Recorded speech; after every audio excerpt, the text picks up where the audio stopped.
Hi there. Welcome to the Biz Communication Show. I'm your host, Bill Lampton, the Biz Communication Guy, once again bringing tips and strategies that will boost your business because my guest and I will discuss winning words and ways. It's a treat to have you with us today, and it's a treat to have our guest coming to us from my own professional location, Gainesville, Georgia, is Dawn Echols. Dawn Echols is a licensed professional counselor and the owner of Dawning Phoenix, a counseling, coaching, and conflict resolution private practice. With over 25 years in sales, Dawn brings skills from business into the counseling space, where individuals and couples can resolve conflict, experience personal growth, and improve relationships. Dawn has been a guest on our show several times and always brings great value to us. So please join me in welcoming Dawn Echols. Hello, Dawn. Hi, Dr. Bill. It's so good to see you again today. Wonderful to host you. Dawn, the place I want to start is one that is so important to so many of our viewers and our podcast listeners. And that is the place of lack of confidence that many people have. And it happens so many times, even to the most seasoned professionals. Let's say that we move to a new town, we're in a new locale, we're in a new job, we've been promoted. All of a sudden, we have what many of us have heard the phrase describing. We have the imposter syndrome. We're thinking, how did I get here? All of a sudden, I'm in sales. I don't know anything about sales. All of a sudden, I'm in management. I've never done that before. I'm an imposter, and people are going to find it out soon. You and I know, all of us know, that unless you feel confident and unless you can convey that confidence, it is impossible for you to win a team, to uh, gain clients, to have a successful business or career. So please tell us when we have feelings of low self esteem and think we are imposters in a situation, what's the counseling? You're a veteran professional counselor. I know you've heard this from many clients before. So please share with us the remedies that you recommend. Oh, that's a great topic. And I have definitely, I'll address the imposter syndrome concept first, and then we'll talk about the low self esteem. So, the imposter syndrome, I first want to talk about that it can come from a place of humility in that we want to do a good job. We're striving for excellence, and we want to be effective and impactful. And so, if a person is humble, they do not want to have a whole lot of accolades, especially any that they feel they haven't earned. All of us like to be recognized too. That's the flip side of that coin. Every person's need for recognition is a little bit different. A salesperson may often respond, every salesperson's even different. They respond to recognition, and a good team leader of any team, sales or not, will recognize their people for the things that they do well and reinforce that. We call that positive reinforcement in psychology. That's very effective. So first, imposter syndrome can come from a place of humility where there's an awareness of what you don't know how to do or haven't done before. So a brand new job. The second thing about imposter syndrome is that's going to occur if you're feeling as though you can't be authentic and kind of be honest and transparent about that. And that you may not feel that way in some job settings, but hopefully in a good job with a good team and good management, you can be more authentic and more transparent and kind of say, I don't know, but I'll get the answer. I don't know, but I know that this is something you need from me. So especially in positions of leadership, but this is true for any sort of skilled job that we're looking into. And that skilled job can be in the trades. It can be in what they call white collar. It can be working on internet as like a technician. All of these things require a certain level of skill, and we have to strike that balance between Okay, what do I know how to do and what do I not know how to do? And not tip too far in being authentic or transparent by always leading. That's not a good thing either when you mention confidence, which is so important, Dr. Bill, because you don't want to always be saying, oh, I'm sorry, I don't know. Oh, I'm sorry, I don't know. Because that's going to degrade confidence instead of transmit the authenticity we're talking about. So that's the first thing. The second thing about starting a new job, starting a new skill, going to a new location, taking on a new challenge in whatever we're doing in life or in work. Work is it's a third of our lives, if not more. And it's a critical skill to survival, is being able to work and take care of ourselves and contribute to society as well as to our own care. So one of the things that we need to do is develop competence. And so depending on what you're trying to do, the best thing you can do is get very skilled, targeted training, not necessarily general education, because a lot of times our general education broadens our perspective of the world. A university education, for instance, broadens our understanding of the world, but it may not teach specific business skills that actually help us earn a living and grow in our careers. And so to do that, you've got to go find those targeted trainings that are specific to your job. The second thing, in addition to specific training and targeted, is to seek out mentors and guides, leaders, coaches that can help you specific to the area you're trying to grow. So you may be doing some of those things where you find a mentor on the job, and then you can ask questions, and then you don't even have to be asking a lot of questions, kind of identifying role models in your business endeavors that give you an example. On the personal side, I'll often have clients say to me that they'll find role models in their life for the values that they want to model, for being the kind of person of character that they want to be, or for having the kind of relationship that they desire, most especially a significant romantic one. But that actually modeling in our relationships occurs. We learn that with our siblings. We learn that with our parents. We learn that with friends. We learn that with teachers. So if you think of a good teacher you had in school and someone that was a role model for you or that encouraged you, then that can contribute as well. So I would say that all of those things address the imposter syndrome piece. I like all those points. I'd like to respond by saying, in a sense, the imposter syndrome or the lack of confidence or the low self-esteem is taking a good quality, humility, as you mentioned at the first, and exaggerating it too much. Yeah. We want to be around people who have humility, no doubt about that.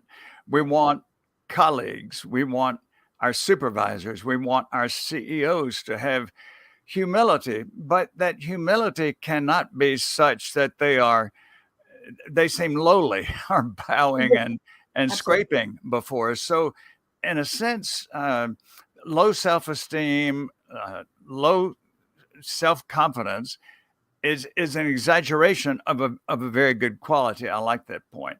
And then something that I think we could maybe put into one sentence from what you've said, Dawn, is that competence builds confidence. Absolutely. That's a great way to put it. You said that. You said that in explaining that if we want to feel more confident, then okay, then we need to add to our skill set. And then I very much underscore your third point there, which is rely on coaches and mentors. This is, as you and I know, this is not a sign of weakness or inadequacy. The greatest performers in any arena have coaches. I've been a lifelong golfer, and I've followed some of the greatest golfers of all, and every one of them has a coach. And I'm often reminded, and I mention on this program quite frequently, that Malcolm Gladwell, in one of his books, says that no one, he says, not rock stars, not billionaires, not technology experts, he says, no one makes it alone. No. No, So, we are social creatures, and we do much. You can go so far as to say we are so highly social that this human species would not have survived in isolation. A single human being will die from isolation alone, even with other things there. It's not just about reproducing and having offspring, but there in my couples work, we often talk about that in an evolutionary concept, pair bonding, which we think of in modern day society as two people in a romantic partnership, often a marriage, who then combine together their efforts, their energy, their assets, their love, all of those things, and they have children either through their own birth or through adoption and foster, because that's an important one as well. And then they pour all of that into that next generation or those offspring. So from an evolutionary standpoint, we talk about the biology of that, but there's actually this idea that cooperative effort between two parents is what's contributed to the survival of that offspring, that human offspring. And so that takes at least two. But then in history, it's so neat to think about anthropologists and archaeologists as they contribute to our understanding of social psychology, because this coming together in community is just extremely important. So I love that analogy you gave, Dr. Bill, about the coaches to the most successful, because I was thinking before you even said that about golf, I was thinking about a confidence piece question you had asked, and the fact that confidence, if we think about, the first person that comes to mind for me, of course, he's retired now, is Michael Jordan on the basketball court, right? yes. And that beauty and grace and, height and, to leap and to just the graceful dance of his plays. But yet he practiced and practiced and practiced. And here is this one example, I know there's many, of this superstar in one sport, okay? Not counting all the other sports we might use as examples. That confidence that showed up as grace on the basketball court, that graciousness and that fluidity came through repeated developing competency, but also through coaching that then translates to confidence. Confidence builds confidence in those that are around us. It creates a positive energy. And so I like how you amplified that idea that the opposite side of that imposter syndrome, when taken too far, is that humility that's maybe too extreme, because that balance of humility and confidence, we all respond better to a leader on our jobs who actually has some strength, assertiveness, will make the decisions and will take it. And I had a boss one time, and I've probably mentioned her before, and I've had other bosses that would do this, but she always comes to mind. And it was like, the buck stops with me and I've got your back. And she would back us in doing our job. And then if someone came after our department in some sort of political infighting in a corporate setting, she absolutely would not allow that to get to us. It was her job to gatekeep. And she was a very quiet person that you wouldn't immediately describe as confident in the way that we think of that as a stereotype. Absolutely a competent person who was very confident in her leadership, balanced with humility, and in her personality, which she was leading people in technology in a very engineering kind of world, not at all a sales kind of thing. And we often laughed because I came to her from sales, and I grew professionally with her as well as personally in my own life, because I was in my early 20s when I got promoted into her department.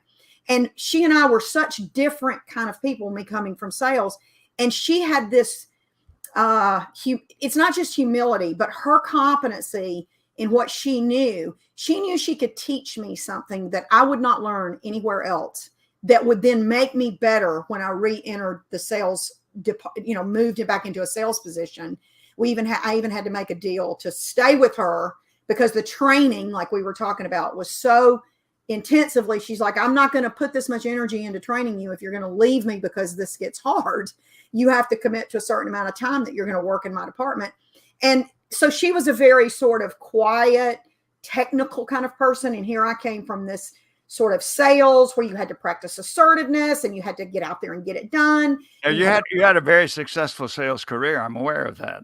Yeah. So it just, so it's very different things. And so we think about confidence, but if we think about what people can do and what a good leader does, what are those things? Competency, confidence, strength, with a nice dose of humility. But that confidence comes when we think about a Michael Jordan kind of character or leader, in that sense of constant repetition, dedication, and discipline, as well as taking guidance from someone else and then emoting that and whatever word I'm looking for, putting that out there when we do our job. It sort of comes out naturally. And then we don't have to come from this place of, when you said that about don't be so humble, there's roles that we have that we've celebrated. Somebody like Mother Teresa, for instance, is a really good example of a person who chose a lowly service and became a saint, right? And she has these wonderful modeled things that we've all learned. But that was because that's what she felt called to do, and it was unique. But here's the thing. She absolutely had competency in knowing what she needed to do to serve, even as this quiet, sainted, lowly servant to others. And she probably was very competent about the skills and resources that were necessary to reach impoverished people. You've given us some great guidelines. And when we come back in just a few seconds, Dawn, I want us to talk about the emotional adjustments. And I imagine some of your clients have talked with you about this, the emotional adjustments that we have had to make because we're working, many of us, virtually, which is a relatively new way of operating. And we'll talk about that in just a few seconds. Do you wish you felt confident about giving speeches? Do you want to deal with difficult people constructively? And what about becoming more persuasive in sales? Then keep listening now to Dr. Bill Lampton. He spent 20 years in management, so he knows the communication skills you need for success. I urge you to call the Biz Communication Guide today for a no-cost but very valuable 30-minute discussion about your communication challenges. Call now, 678-316-4300. Again, that's 678-316-4300. We're back now with Dawn Echols of Dawning Phoenix. And Dawn, that was quite an exploration of that topic. And I like the way we tied together competence and coaching and learning new things can certainly boost our confidence. Now, I would imagine that as a counselor in the past 2 to 3 years, you have faced people who all of a sudden had to leave one situation that they had been accustomed to maybe for 15 or 20 or more years, and that was being in a brick and mortar setting with a set team that they saw every day. And then suddenly, and many of them, this is still the case, suddenly they're working virtually. Some of them probably were welcoming that. Others were saying, what's all this technology stuff I've got to learn? Tell us some of the adjustments that you've had to help people face and how you walk them through it. Well, as you know, Bill, we are facing mental health crisis. In the last, we had mental health awareness just last month. People have been kind of pushed to their limits. And that's because kind of what we were talking about. We've been faced with a lot of change more rapidly than perhaps we're typically accustomed to, and may have been not accustomed to that level of rapid change, even in technology, for the last 100 years or so. But this idea that you had to rapidly do something completely different under changing circumstances, with even this concept called decision fatigue, which talks about having to make rapid, constant decisions over and over and over for changing circumstances multiple times per day, not just per week or per month or per year. So yes, we'll go back to this idea that we are social creatures. And so we've got to figure out, when you're working, a lot of people talk about that they do like working virtually because of the lowered stress of certain things that occur.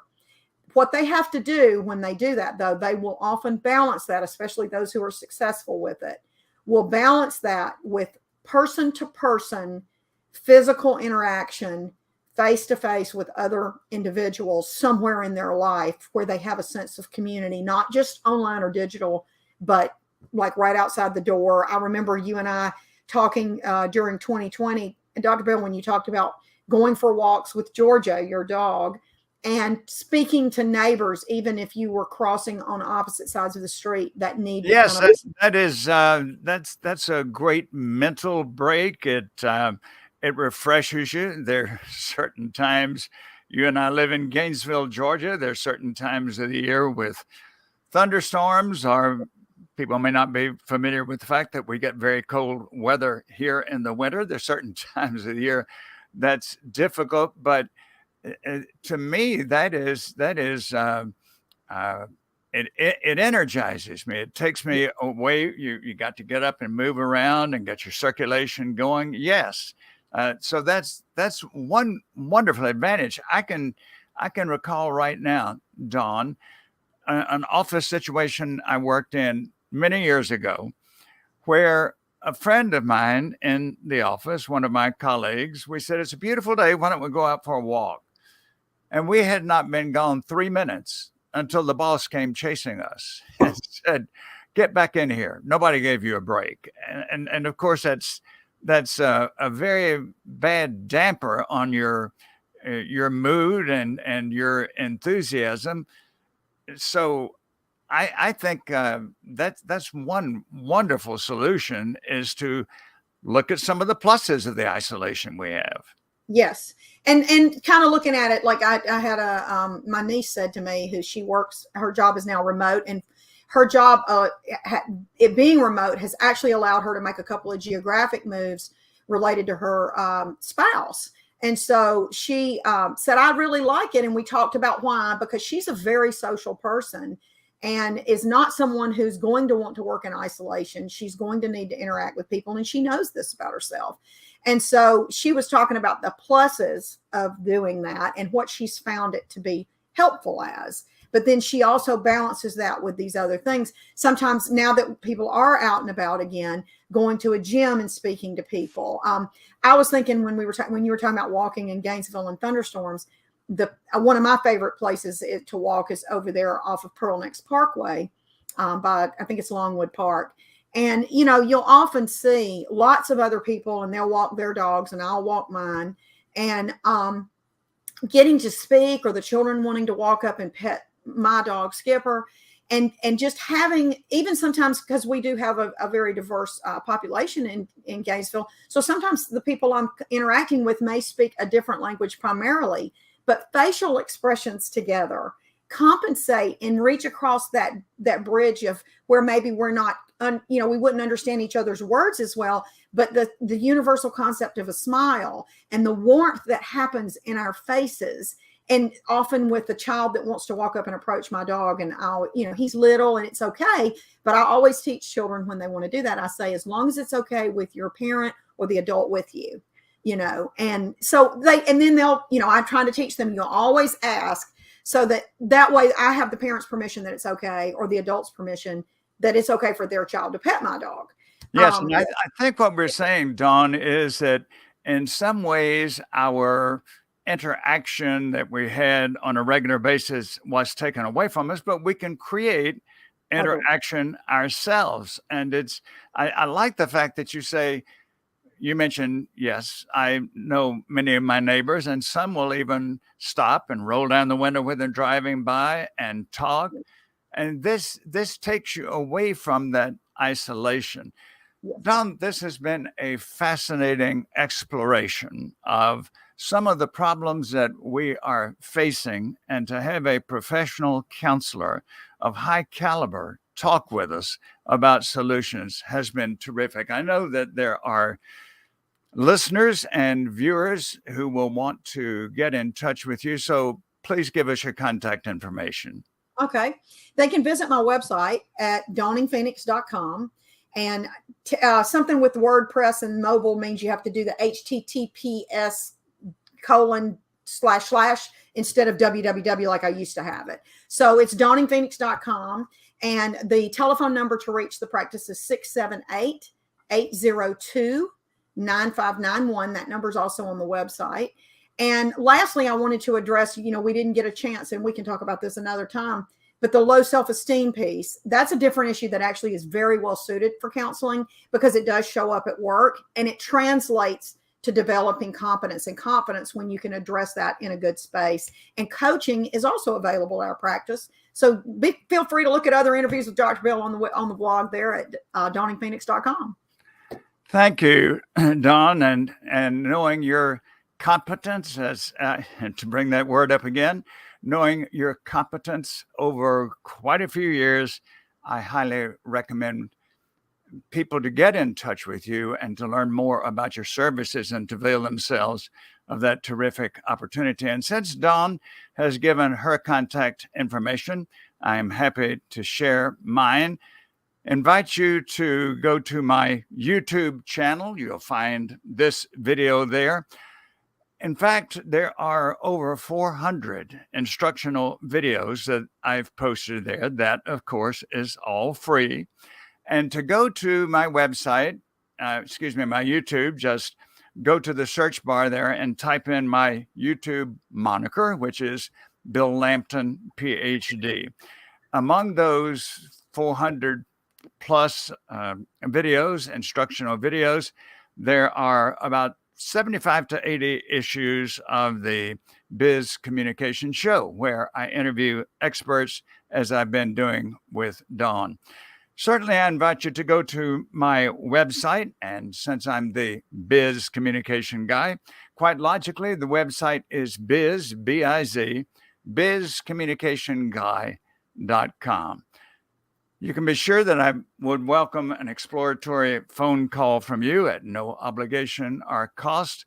Let's talk about the communication challenges that you face and how I can help you find solutions to them. And one more thing about when you're on my website, you'll find opportunities there to subscribe to this podcast if you haven't already done that. So do keep that in mind. Dawn, I would want to say to you, you're always a highly resourceful, energetic, and helpful guest.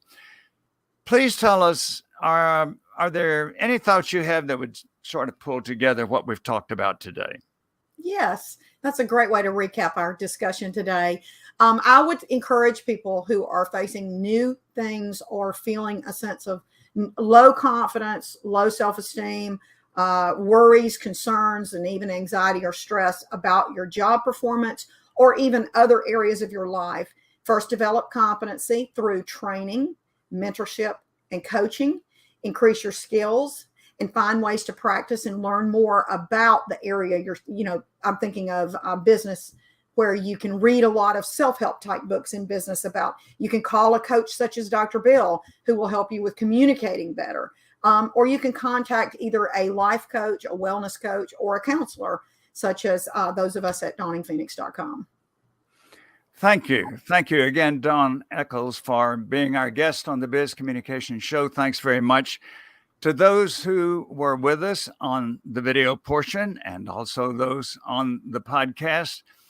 Be with us for all the future editions of Biz Communication Show. And I guarantee that every guest that I invite to the show is someone that will give us those communication tips and strategies that will become winning words and ways for us. Be with us again. Thanks again to Dawn Echols. Thanks to you.